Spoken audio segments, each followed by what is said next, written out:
99,9%, puisqu'il y a eu une abstention, vient d'élire Patrice Bessac. La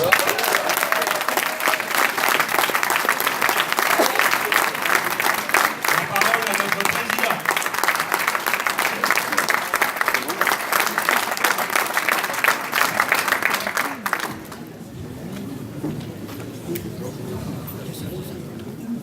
Aujourd'hui, la droite désigne son challenger, mais nous savons, vous et moi, que quel que soit le résultat, c'est le monde de la finance qui l'emportera au détriment de la vie de millions de nos compatriotes. Cette consultation bénéficie d'une couverture médiatique sans égale, extravagante. Nos compatriotes vont en être littéralement gavés au point de penser pour certains que leur avenir et la politique ne tiennent qu'à cela. Eh bien non, il y a un autre avenir pour la nation, pour le peuple français, et il eût été bon, souhaitable, que les caméras et les micros se tendent de ce côté de la France à Saint-Étienne pour informer nos concitoyens de notre Assemblée de son travail, car c'est alors un véritable bol d'air qu'auraient prise les Françaises et les Français.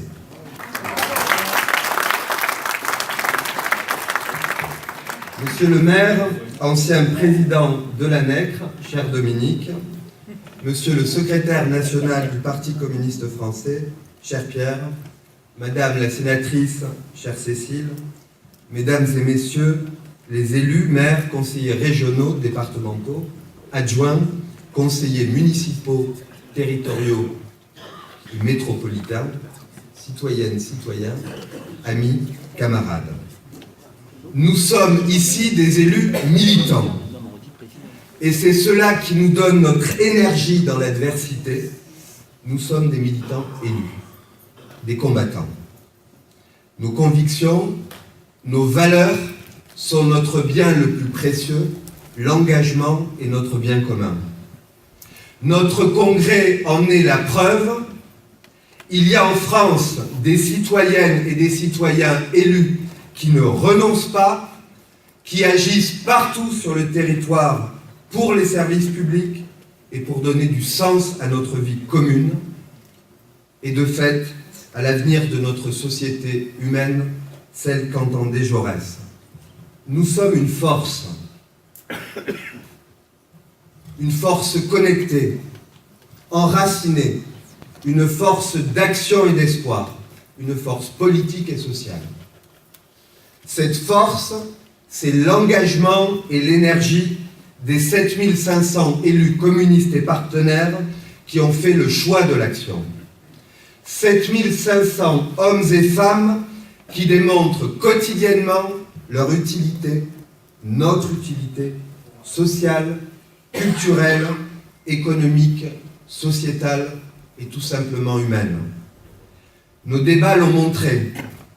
Nous sommes un patchwork de personnalités, de courants de pensée et de responsabilités, des élus membres d'exécutifs, des élus minoritaires, urbains ou ruraux. Nous sommes à l'image de la France, qui est avant tout un pays de diversité, et celui qui n'a pas compris que nous n'étions ni Gaulois, ni Romains, ni Celtes, ni Andalous, ni Italiens, ni de la montagne, ni de la plaine, ni Parisiens, ni Provençaux, ni Maliens, ni Arabes, mais tout à la fois, n'a rien compris à la France.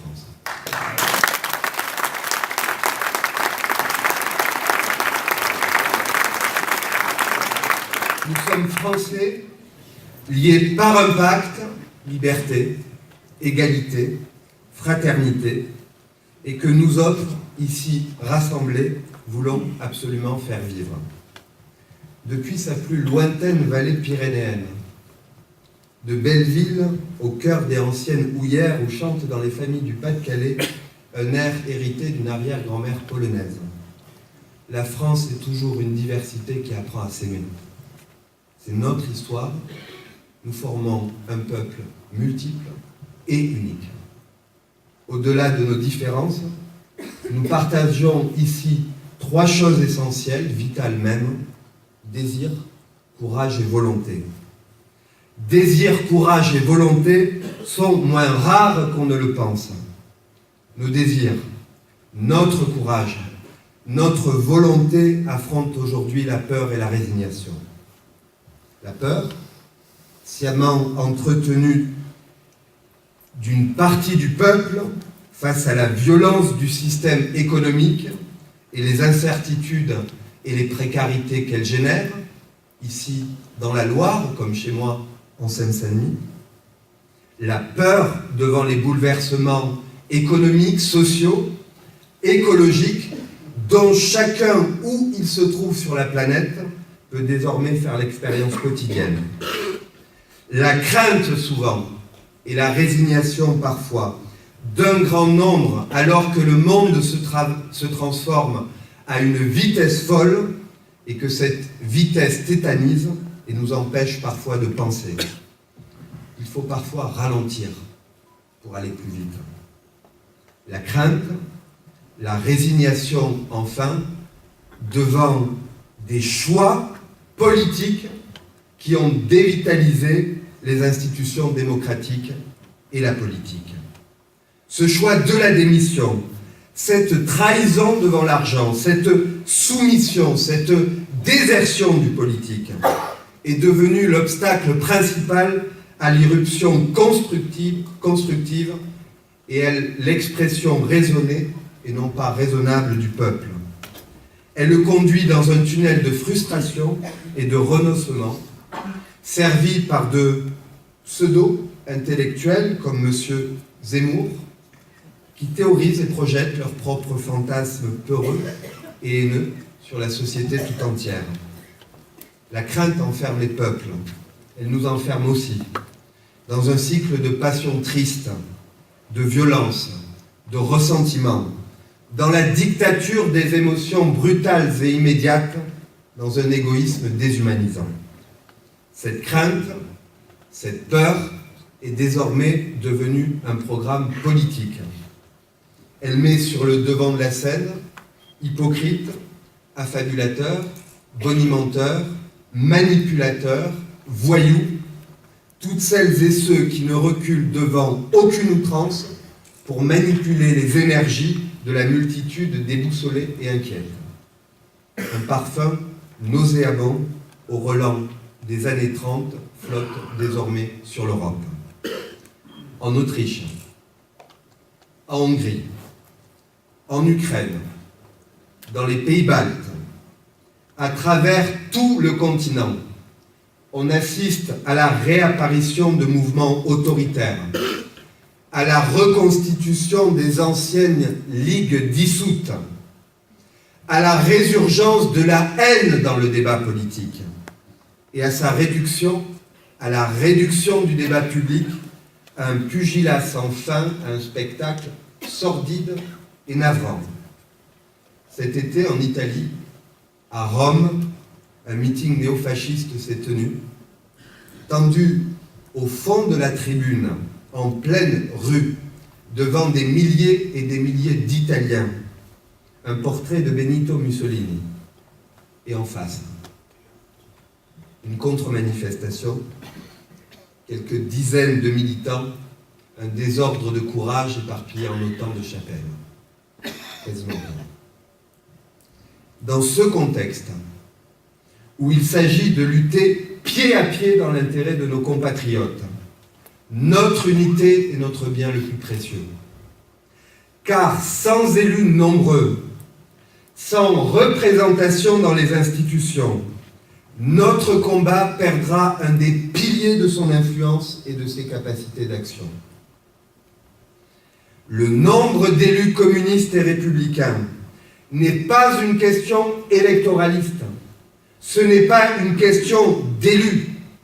C'est d'abord une question politique, c'est d'abord une question pour l'ensemble du combat, car à travers le nombre d'élus communistes et républicains, à travers leur action, c'est l'avenir de toute notre famille politique, de notre combat et du pays qui est posé.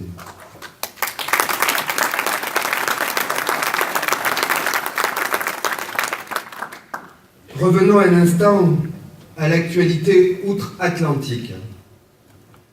12 millions d'Américaines et d'Américains ont été chassés de leur foyer par la crise des subprimes. 12 millions.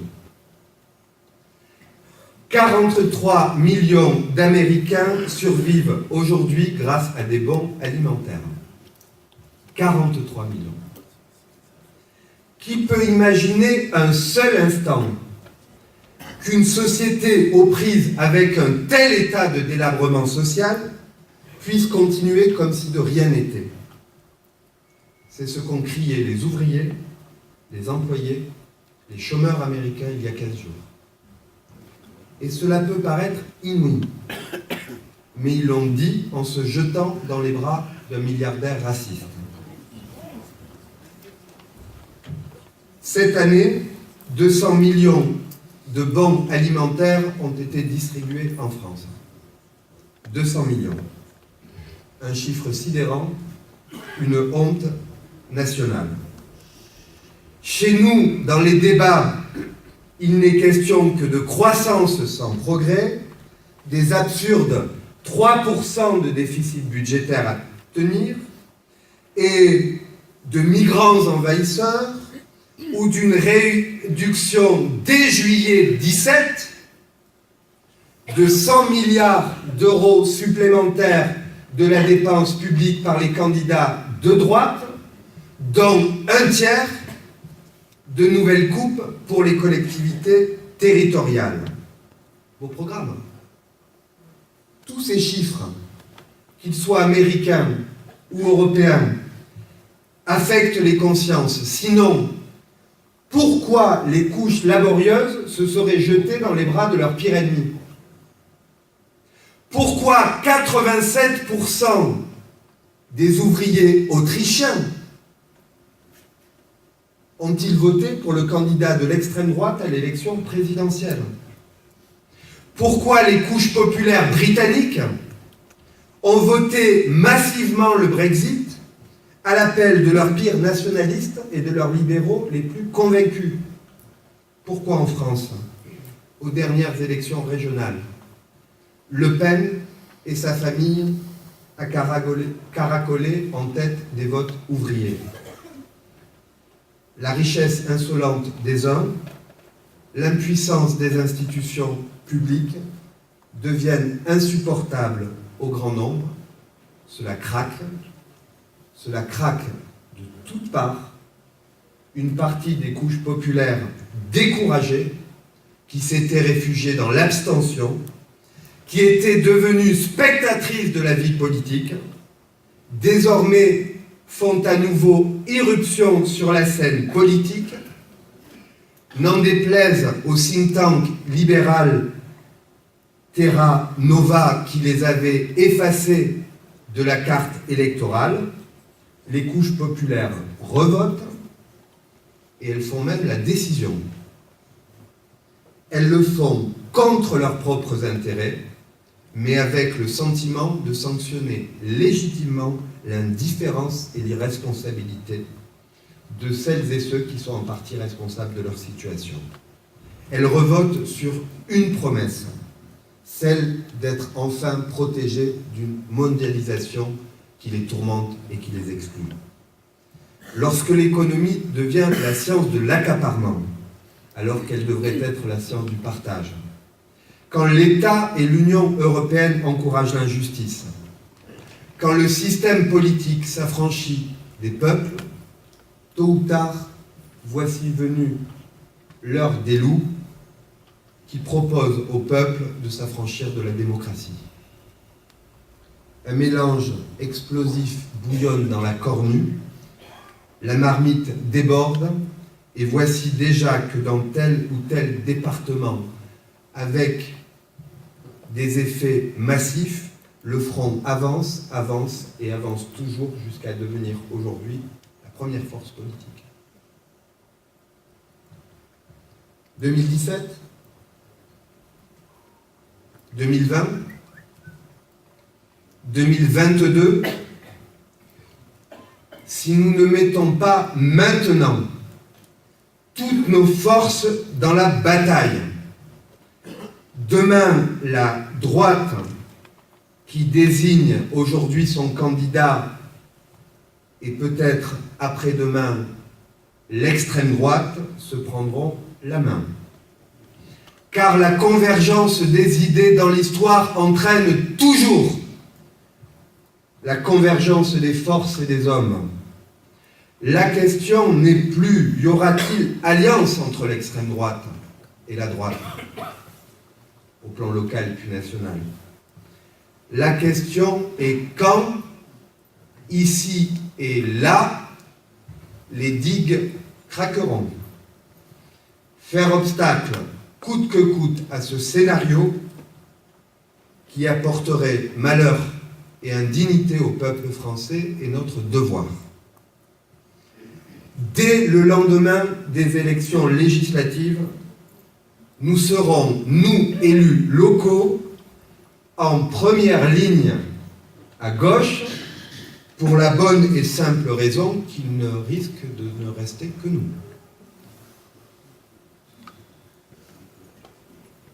Face à la vague réactionnaire qui menace, les élus communistes et républicains doivent s'apprêter à considérer que, comme dans d'autres moments de l'histoire nationale, de notre courant politique et de la gauche française, ils seront l'une des forces essentielles de la résistance, de la reconstruction et du renouveau. Et nous aurons à nous retrouver ensemble, tous ensemble, dès la fin des prochaines échéances électorales, pour mesurer le nouvel état des choses et apporter ensemble les mesures qui s'imposeront et notre contribution utile. Amis, camarades, si en mai 17 ou en mai 2022, et plus précisément le soir du second tour des élections présidentielles, Marine Le Pen apparaît sur nos écrans, que dirons-nous? Que dirons-nous? Nous nous poserons une question et une seule, qu'avons-nous fait pour éviter tout cela? Seuls les combats menés aujourd'hui permettront d'écrire les victoires de demain. Terrible époque où la malveillance des méchants se renforce de la faiblesse des vertueux, disait Churchill. Alors comme vous tous et tous, c'était un marxiste de la fin du... Alors comme vous toutes et tous, nous refusons de laisser la faiblesse guider nos pas, nous décidons de jeter nos forces dans un combat plus grand que nous, et qui est le combat pour la France, pour la République sociale, pour la dignité du peuple français et des peuples européens. 1936, dont nous avons fêté l'anniversaire, fut un des grands rendez-vous de l'histoire. Elle n'a pas été un don du ciel, mais le fruit d'une longue action au milieu des ligues factieuses et fascistes.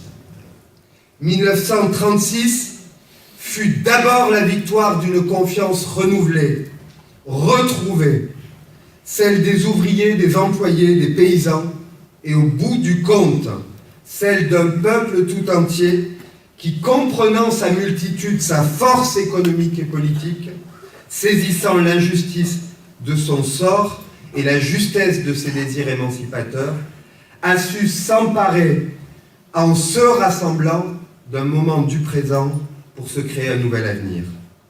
En 2016, redonner cette confiance est la clé de tout changement. Notre tâche est de travailler à la façonner, et la dénonciation des problèmes ne suffira pas, c'est de solutions dont nos concitoyens ont besoin. Et nous serons jugés, comme toujours, pas à ce que nous dirons, mais à l'aune de ce que nous ferons. Notre association, notre ANECRE,